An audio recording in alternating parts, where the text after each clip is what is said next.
Well, you can only say it's Kipchoge-esque. Nobody else is capable of that sort of thing, unless they're in his slipstream Bellehu. They're being dragged along, and all credit to a damn like Bellehu. He's only a youngster. He's many years younger than Eliud Kipchoge.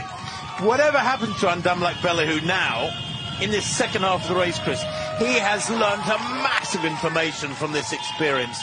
Look at how he's stretching out those long legs right to picture. He's looking good. I wonder if now he's beginning to feel overstretched, because I sense there's almost been a slight acceleration here from Eliud Kipchoge.